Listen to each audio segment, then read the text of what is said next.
Have you ever wondered if the trust you place in people is truly earned or subtly manufactured? What if the deepest connections you form aren't organic, but the result of ancient, unconscious psychological triggers being expertly pulled?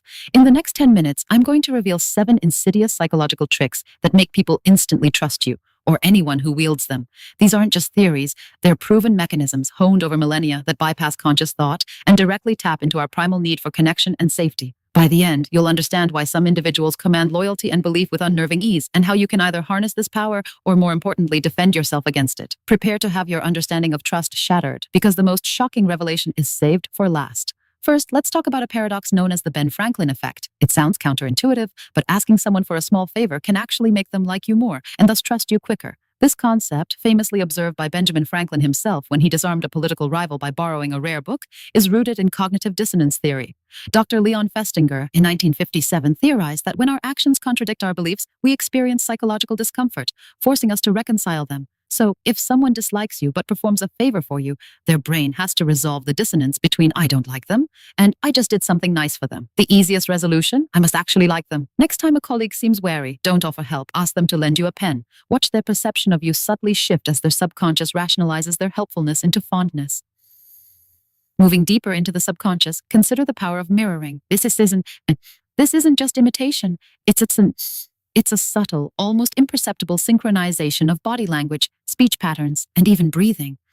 Studies in the 1960s by researchers like Albert Shefflin and Adam Charney demonstrated that people in rapport naturally mimic each other's postures and gestures. When you subtly mirror someone, matching their posture, leaning in when they do, or adopting a similar rate of speech, you trigger a deep, unconscious sense of familiarity and connection. It's a fundamental principle of neurolinguistic programming, NLP, pacing and leading. Your target's brain perceives you as one of them, breaking down barriers of skepticism without a single word being spoken. Become acutely aware of the minute movements of those around you.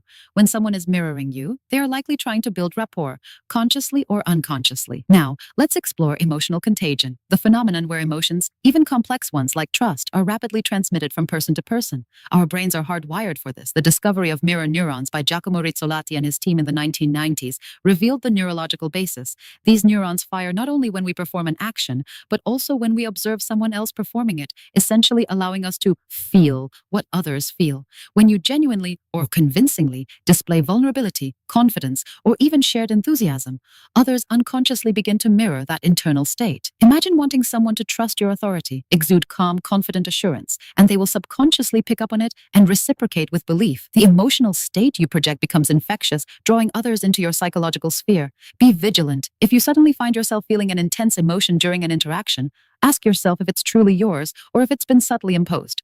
This next trick is a masterclass in manufactured intimacy, the shared secret.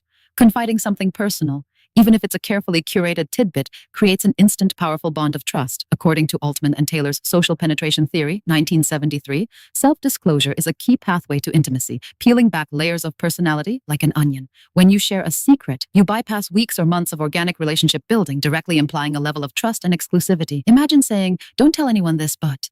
You've instantly created an us against them scenario, a powerful bond that makes the other person feel uniquely special and privy to your inner world. This perceived vulnerability makes you seem more human, more relatable, and paradoxically, more trustworthy. When someone shares an unsolicited secret with you, mentally question their intent before you reciprocate with your own true vulnerabilities. Moving on to a classic of persuasion, scarcity and urgency. This trick plays on our deep-seated fear of loss, compelling us to act before we've had time to truly evaluate. Dr. Robert Cialdini's principle of scarcity highlights that opportunities seem more valuable when their availability is limited.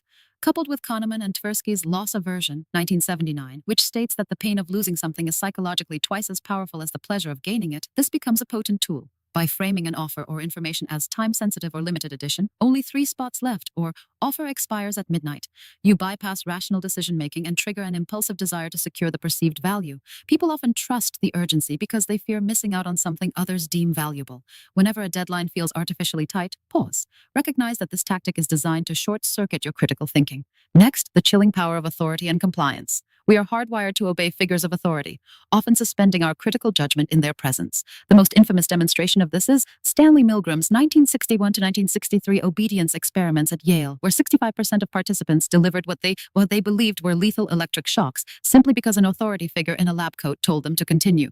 The mere symbol of authority, a uniform, a title, a confident, assertive tone, can instantly confer trust and bypass rational scrutiny. Imagine a confident individual speaking with complex jargon, even if it's nonsensical. Their perceived authority makes us less likely to question them, assuming they know better. This trick relies on our innate deference, a leftover from social structures that prioritized obedience. Whenever someone asserts authority, regardless of their actual credentials, make a conscious effort to challenge their claims with logical inquiry. Finally, we arrive at the reciprocity principle, perhaps the oldest and most fundamental social contract. Humans feel an innate obligation to return favors, gifts, or concessions, making us instantly receptive to those who give first. Cialdini extensively details this principle, showing how even small, unsolicited gifts create a powerful sense of indebtedness. Dennis Regan's 1971 study, for example, showed participants bought twice as many raffle tickets from a Confederate who had earlier bought them a 10-cent Coke compared to those who received no gift. By offering something first, a free sample, a small piece of insider information, an unexpected favor, you create an unspoken social debt. This debt makes people more likely to trust your intentions and agree to subsequent requests, even significant ones. It's not about genuine kindness. It's about leveraging a primal psychological trigger. Next time someone offers you an unprompted favor or gift, acknowledge the gesture, but mentally label it for what it truly is, a potential opening for influence. The real danger, the truly dark secret, is not in any one of these tricks individually, but in their potent combination. Charismatic cult leaders, masterful con artists, and incredibly effective salespeople don't just use one. They weave these threads together into an invisible web of manufactured trust. They might start with a small favor, Ben Franklin, mirror your gestures, share a secret to create intimacy, then present a limited time opportunity, scarcity, under the guise of their unquestionable authority, all after having given you an initial gift. By the time you realize what's happening, you're already caught. Your defenses bypassed, your trust hijacked. This is the blueprint for how genuine belief is bypassed and replaced with something far more sinister. Understanding these mechanisms is your ultimate shield. Now you recognize the subtle cues, the hidden triggers that bypass rational thought and create instant trust.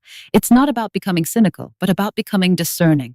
You now hold the knowledge to see the invisible strings of manipulation. Use this knowledge wisely. Use it to build genuine connections grounded in true trust, not manufactured consent. But most importantly, use it to protect yourself and others from those who would exploit these innate psychological vulnerabilities for their own gain. Stay vigilant, stay aware, and never stop questioning. If you found this insight disturbing yet enlightening, hit that subscribe button. The truth is often uncomfortable, but it's always empowering. And remember, the mind is a battlefield. Know your weapons and know your armor.